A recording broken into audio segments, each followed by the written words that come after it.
I won the grand prize. 50 million after taxes. When I told my parents, they turned right around and gave the lottery ticket to my sister's boyfriend. This will show Marvin's family what we're made of. Your sister's marriage into high society is a sure thing now.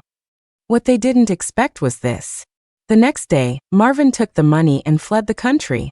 When my sister realized he was a con man, she jumped from the balcony of her 9th-floor apartment. My mom lost her mind.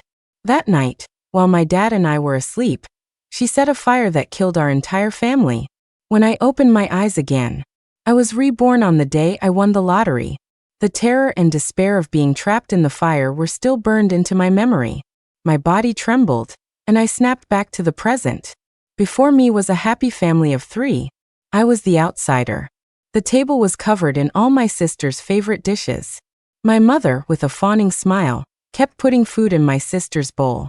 Holly, sweetie, when are you and Marvin going to set a date for the wedding? Holly chewed her food nonchalantly, a smug smile playing on her lips. Mom, as the heir to a fortune, Marvin wants to focus on his career first. But our relationship is solid, so you don't need to worry about that. How could I not worry? Mom said, shooting a glance at me out of the corner of her eye. Don't be like your sister. What's the point of all that education? She graduates and gets a dead-end job. She has no idea how to use her youth to meet a rich guy. In a few more years, she'll be too old to find anyone to marry.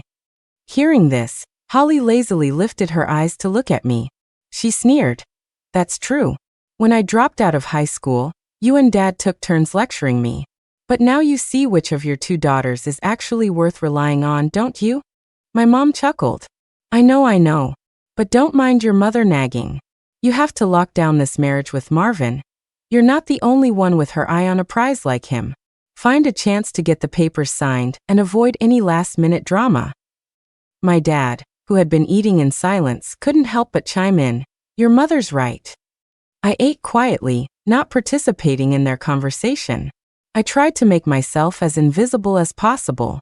After dinner, I washed the dishes and quickly returned to my room. I locked the door. Only then did I carefully take the lottery ticket out of my pocket. I pulled up my phone and checked today's winning numbers. As expected, a perfect match. I suppressed a surge of excitement. I tucked the lottery ticket inside my phone case. This time, I decided to keep my winnings a secret from everyone. The next morning, I left for work as usual. As soon as I was out of the neighborhood, I called my company with an excuse and took the day off. Then I took a cab to the lottery prize claim center and went through the process of cashing my ticket. Before I left, a staff member eagerly invited me for an interview. Don't worry, miss. We have all sorts of masks and costumes you can choose from. We'll absolutely protect your privacy. To be safe, I politely declined. No interview, thanks. But I'd like to donate $1 million to programs for underprivileged kids in rural areas. With the help of the professionals there, I quickly filled out a donation check for $1 million. Finally, I signed my name with a flourish. After leaving the claim center, I made a point to wander around outside. I shopped until 6 p.m., quitting time for office workers. Only then did I head home, feigning exhaustion. As I opened the door, I looked up and saw Marvin, dressed in a sharp suit, with his arm around Holly, who was wearing a tight, sexy dress. They were about to head out. When Marvin saw me, he raised an eyebrow with a smug look. Well, look who it is. Big sister's home. Tough day at work. I fought the urge to roll my eyes. Avoiding his gaze, I bent down to change my shoes. Thanks for asking. It was fine. Marvin's voice dripped with mockery. My, you sure can handle a tough grind, not like my Holly. She needs to be coddled and cared for. Holly, standing beside him, had always been a sucker for his sweet talk. She hugged his arm, her face a picture of bashful delight. Honey, let's go. I'm starving. All right, whatever my baby wants. Let's go get something delicious. With that, the 2 of them walked out, ignoring me completely. They were stuck together like they were joined at the hip. I had just put my bag down when my mom walked out of the kitchen with a serious expression, leaving my dad to cook by himself. Nina, let me ask you something. Do you have any money? The question stunned me, and my heart began to pound. Had she found out about the lottery? No, that's impossible. I quickly composed myself. Keeping the tired look on my face, I frowned slightly. What's wrong, Mom? I just got paid last week and gave you almost all of it, didn't I? I only kept a little for commuting and pocket money.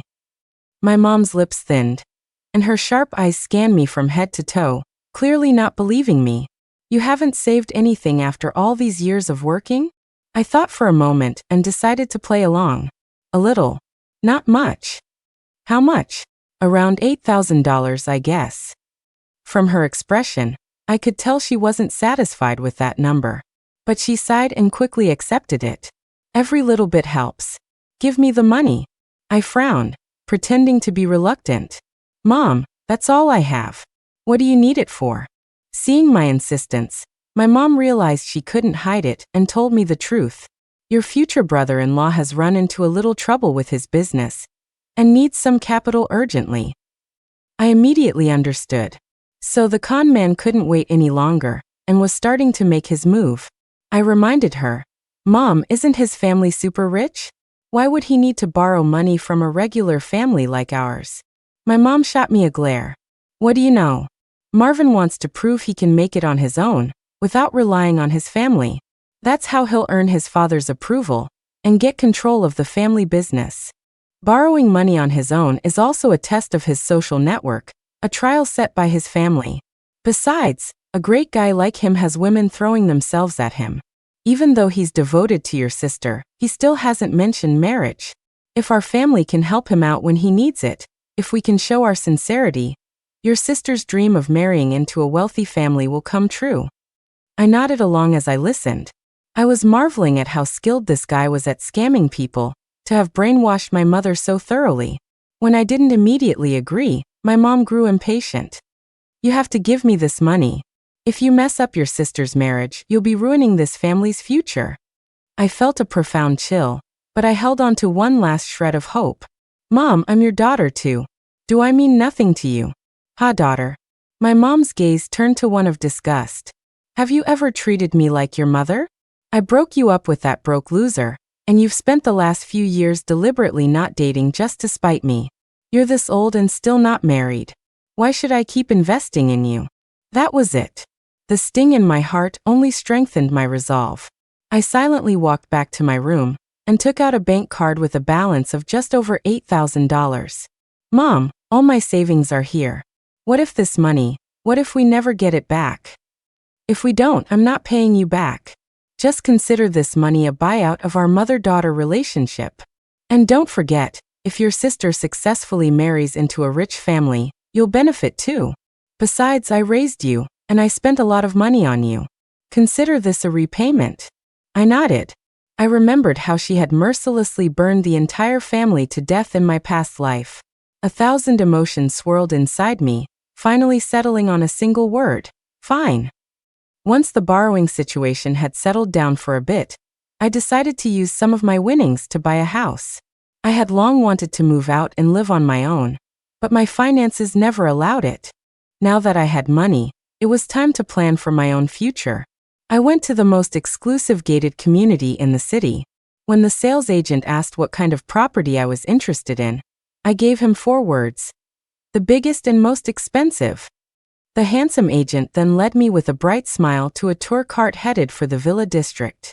The community was filled with expensive, beautiful landscaping. After enjoying the scenery, the cart came to a stop. I looked up and saw a tall, slender figure walking out of the model home in front of us. Strange yet familiar. Forgotten yet missed. It was Julian. He saw me too. His tall, thin frame seemed to freeze for a moment. I was only stunned for a second. Then I quickly turned my face away, my butt glued to the seat, unwilling to get off. The handsome agent agilely hopped off the cart and made a welcoming gesture. Ms. Lee, please this way. We've arrived at the model villa we'll be touring. I stubbornly kept my head down, not daring to look back.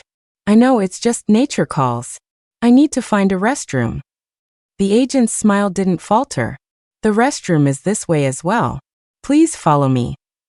But I want to use the one up ahead. Driver, please go. As I sat there, stubbornly waiting for the driver to start the cart, I was suddenly lifted into the air. I looked up instinctively. I met Julian's unreadable gaze. We hadn't seen each other in 4 years. I tried to calm the panic rising in my chest.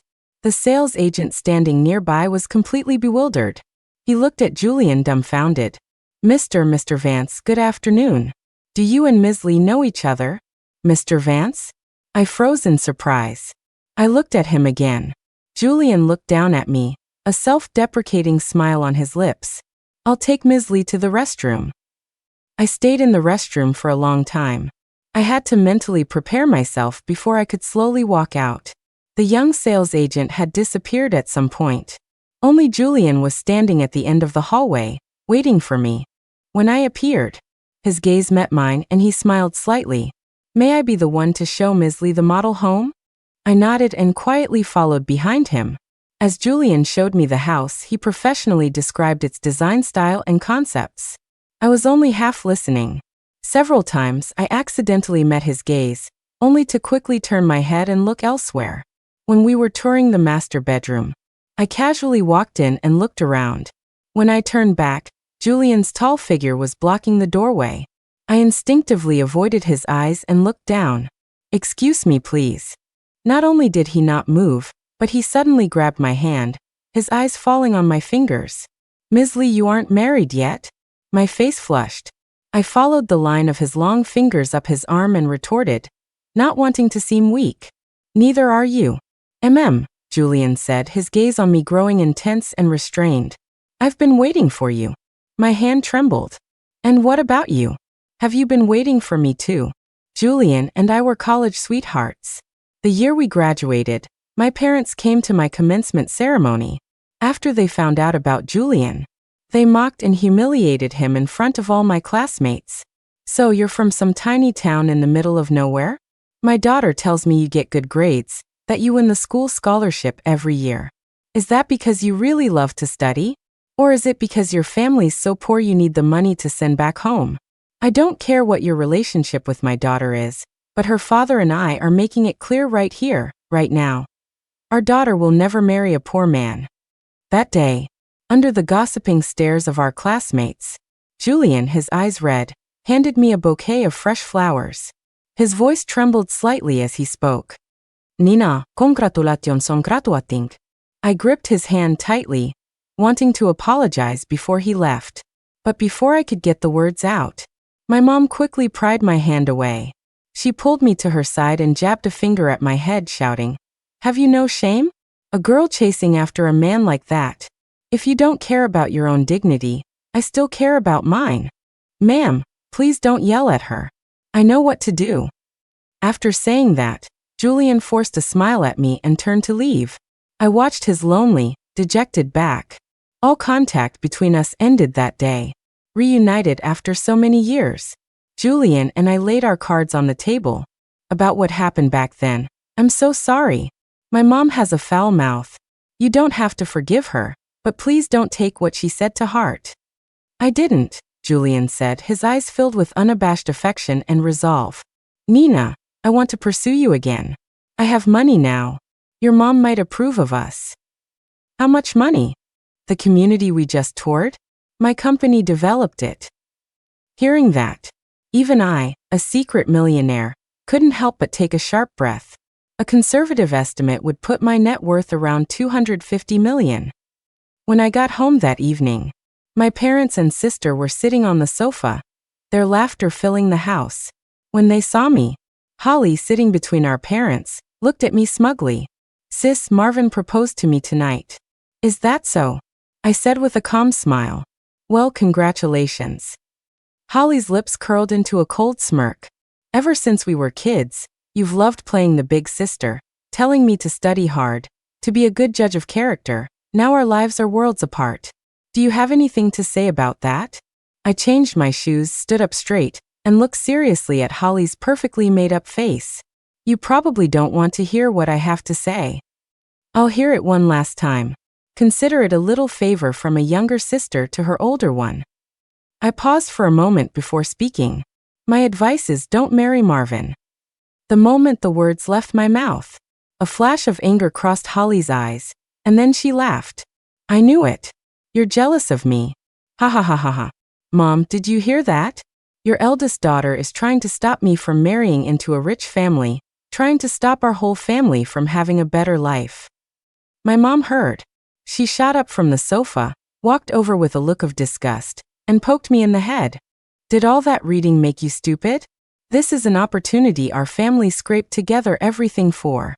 I mortgaged the house and borrowed from every relative we have just to raise enough money for Marvin's business. If you don't know what you're talking about, then shut up. Who are you to pass judgment on your sister's life? Just go wash up and go to bed. Get to work on time tomorrow. A life of hard labor is all you're good for. I quickly picked up on a key phrase and laughed, half in anger, half in amusement. You mortgaged our house too. So what if I did? It's my house, and I'll do what I want with it. Since when do you have a say? My mom said, hands on her hips, completely unapologetic. I ignored her and changed the subject. Mom, that $8,000 you had me lend my sister, you said it was a buyout of our mother-daughter relationship. Did you mean it? My mom, probably thinking I was about to ask for the money back, immediately distanced herself.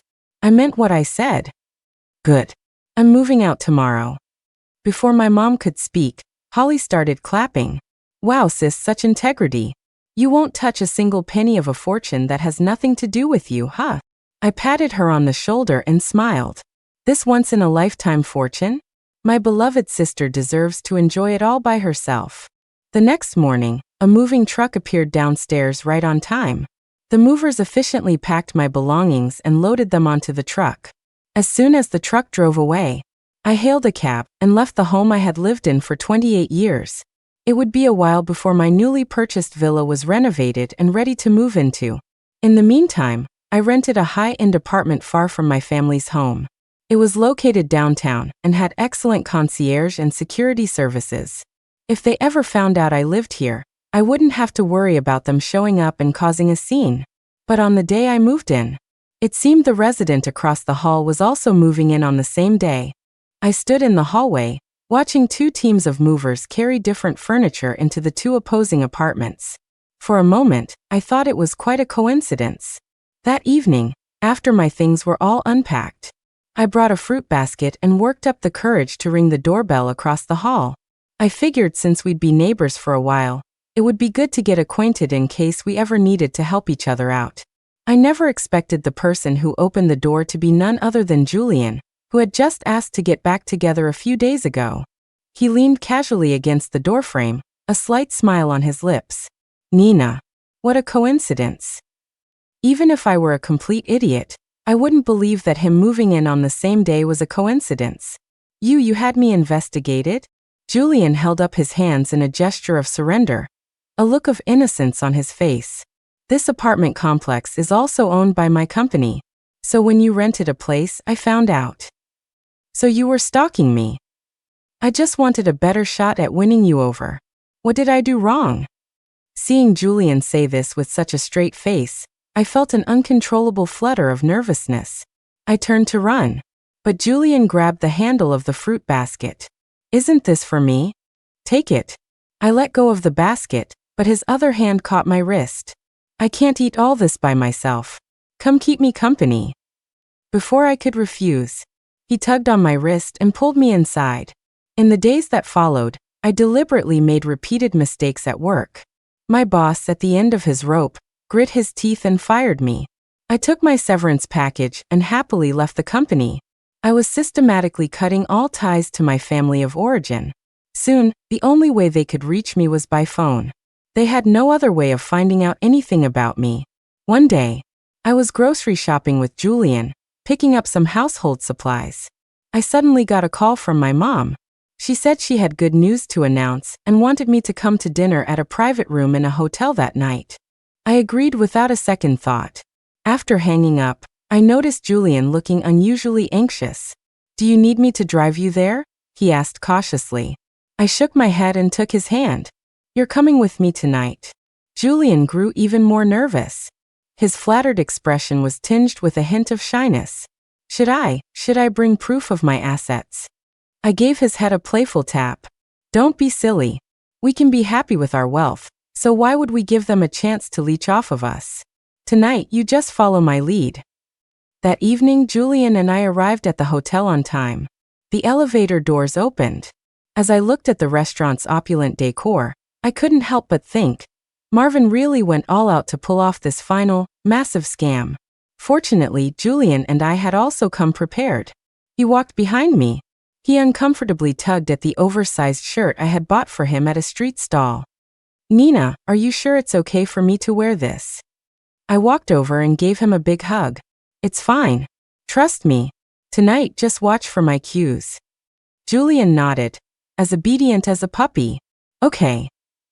In the private room, Marvin, wearing a high-end designer knockoff, was laughing and chatting with my parents, a wine glass in his hand. When we pushed the door open, the expressions on everyone's faces instantly changed, especially my mom's. Her warm smile vanished the moment she saw Julian, replaced by a harsh scowl. What is he doing here? He's my boyfriend. I figured today would be the most convenient opportunity to introduce him to everyone. As soon as I finished speaking, Julian politely greeted my parents. Hello, Uncle and Auntie. My mom's face grew even uglier. But to save face, she couldn't say much in front of Marvin. Instead, it was Marvin who frowned slightly, stood up, and offered Julian a handshake. Future brother-in-law, nice to meet you. What industry are you in, if you don't mind me asking? I just have a feeling that you look very familiar. Julian shook his hand with a calm demeanor. Following the persona I had designed for him, he began to spin a tale with a straight face. I'm in the apparel industry. Just a small business. Oh, so you have your own factory? I have my own stall. It's not in a fixed location. I move it around depending on foot traffic. Marvin's probing expression gave way to a hint of surprise. I decided to strike while the iron was hot. I plopped a large bag of clothes I'd grabbed from a street stall onto the table. He brought these as a gift for everyone. Don't be shy, go ahead and divide them up. My mom was barely suppressing her rage. Holly looked on, enjoying the show. Marvin's expression shifted from surprise to contempt. Only my dad, the one man who knew how to keep his composure in a crisis. He quietly took the bag of clothes, diffusing the tension at the table. Let's all sit. Waiter, you can bring the food now. After the appetizers were served, the dinner got down to business.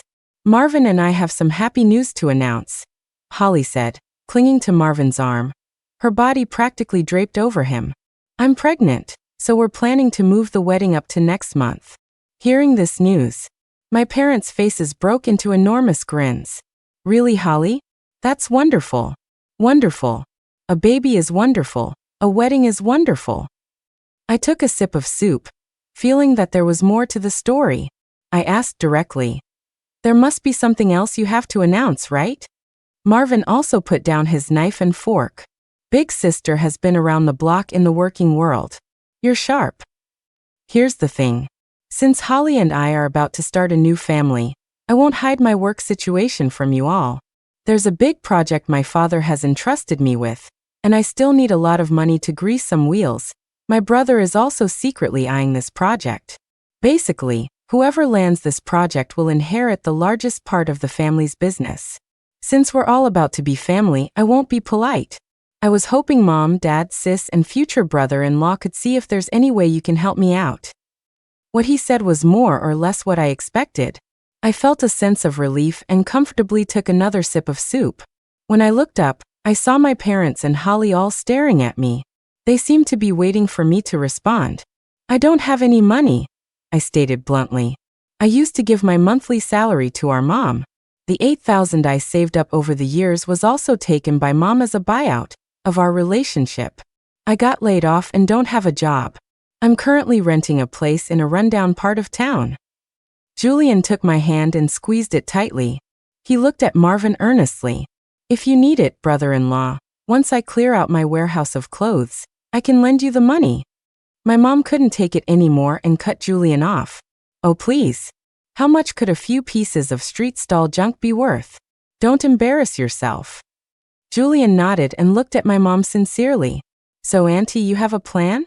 At that, all eyes at the table turned to her. My mom was already eager to please her rich son-in-law.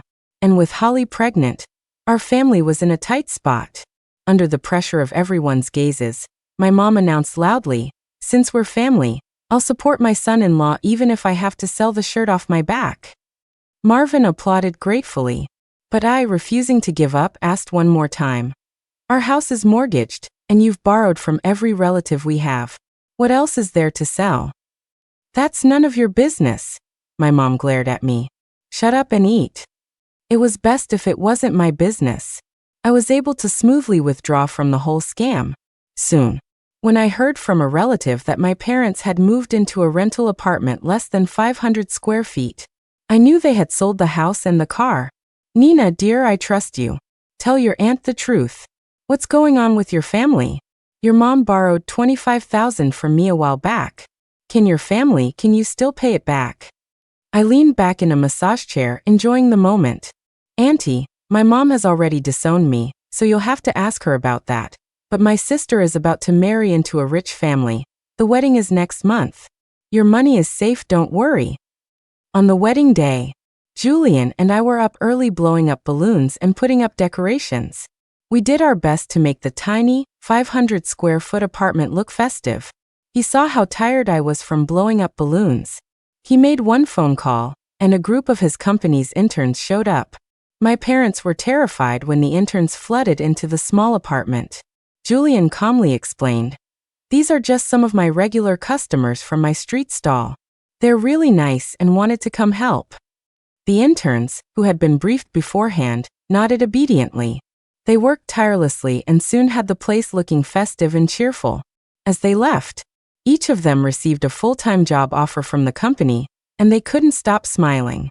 Holly, the bride, was in her room doing her makeup. For the umpteenth time, she was shouting into her phone, "It's almost noon. Why aren't you here to pick me up yet? We've missed 3 auspicious times. Do you even want to marry me or not?" The makeup artist, holding a decorative hairpin, tremblingly placed it in Holly's updo, not daring to breathe. On the other end of the line, Marvin must have used some excuse to placate her, because Holly calmed down again. Julian and I exchanged a look. We knew the wedding wasn't going to happen as planned today, but we both tacitly kept silent. In the afternoon, Marvin's motorcade still hadn't shown up. He called Holly, his voice panicked. "Honey, something came up over here. It's a work thing. If I don't handle it, it will directly affect my inheritance rights in the family. You guys go to the hotel first. Start eating with the guests. Don't make everyone wait. I'll be there as soon as I'm done." Then he hung up. Holly's phone had been on speaker. Now, not only Holly but my parents' faces turned dark. What on earth is wrong with this Marvin? On his wedding day, he drops the ball at a critical moment like this. What could possibly be more important than marrying my daughter? After my mom's frowning complaint, my dad waved his hand for her to be quiet. "Holly is pregnant.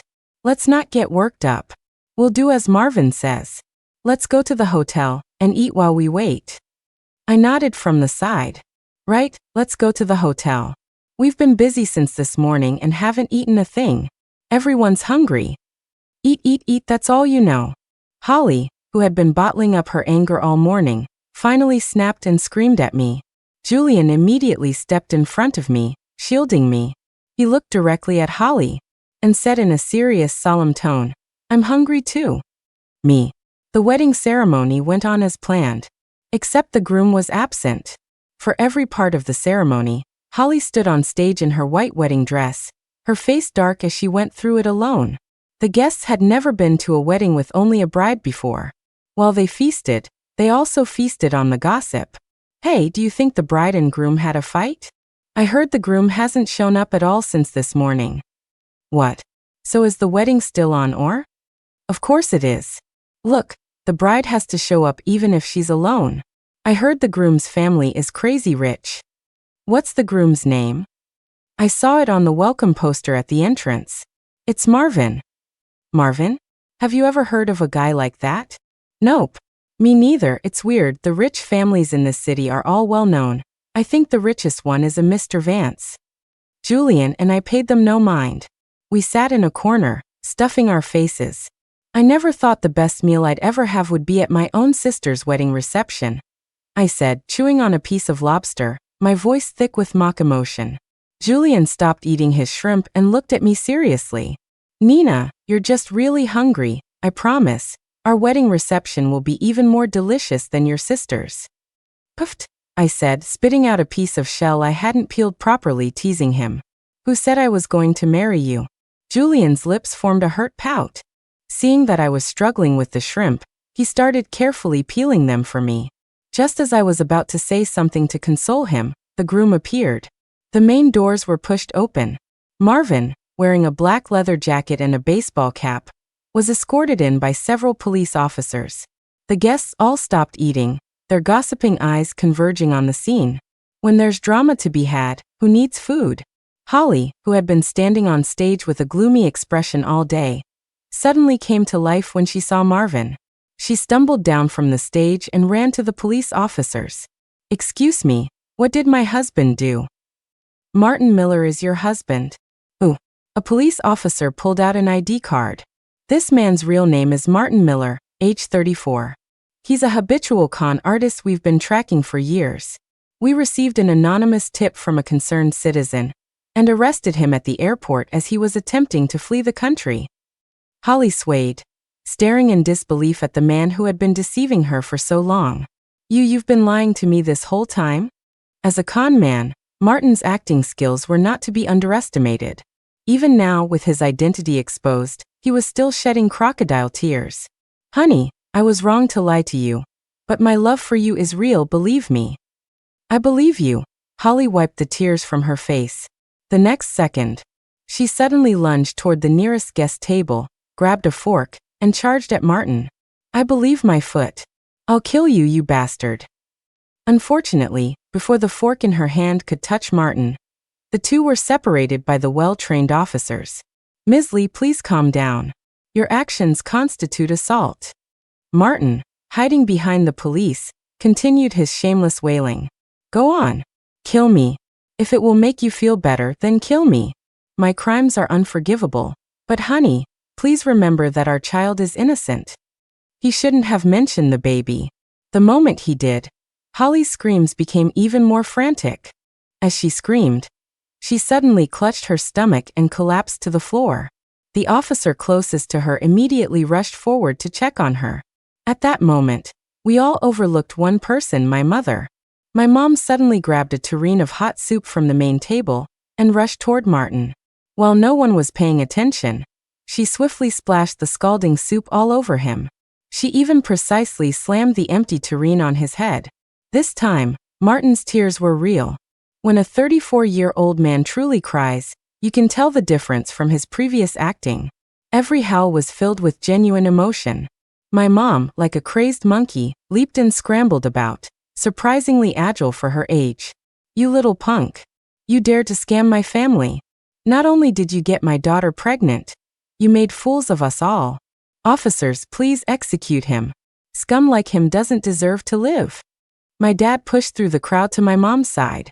He held on to my cursing mother while telling the police with what little rationality he had left. Please get our money back before you execute him. This liar scammed us out of so much money.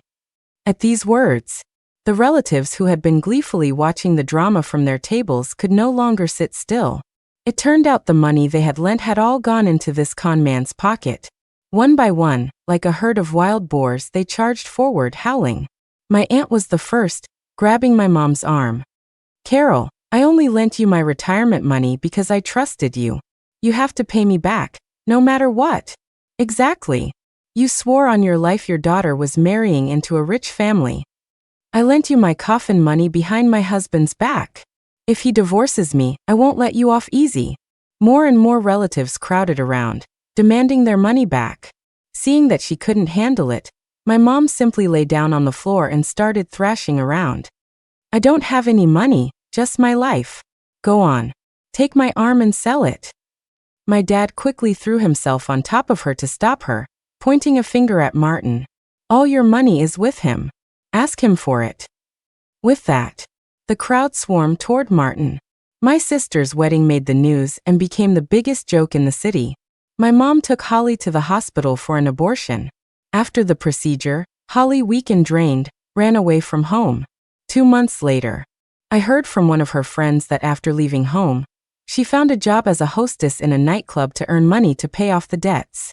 Maybe she was ashamed, or maybe she felt she had burdened the family. Other than sending money back on time every month, she never contacted any of us. But the money she sent back was just a drop in the bucket compared to the family's debts. Debt collectors showed up at my parents' rental every day. The stress sent my dad to the hospital at one point. My mom was depressed for over half a year. After 6 months, it was as if she had a sudden awakening, placing all her hopes on me and Julian. Nina, when are you and Julian going to set a date for the wedding? Whether he has money now or not, the bride price is at least $25,000. If he can't come up with it, he can go borrow it. Either way, I need to see that money before I'll approve this marriage. I nodded, casually peeling an apple. Don't worry, Mom. Julian can't afford that much, so we've decided not to get married.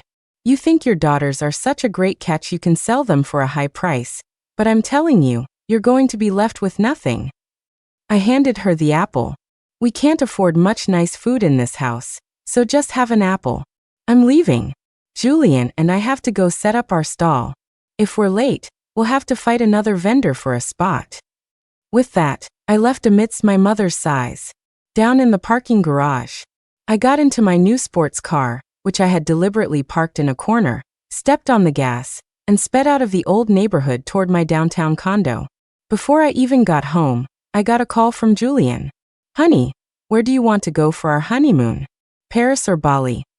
Either is fine. So, should I let your parents know? I mean, we'll be gone for a few months. Will they find out we secretly got married? You can let them know. Just say we got into a fight with another vendor over a spot under an overpass and had to be hospitalized. Then ask them to lend us some money for medical bills. Don't worry. The moment my mom hears the word money, I guarantee she won't contact us for at least 6 months. Julian chuckled. Okay, whatever my wife says.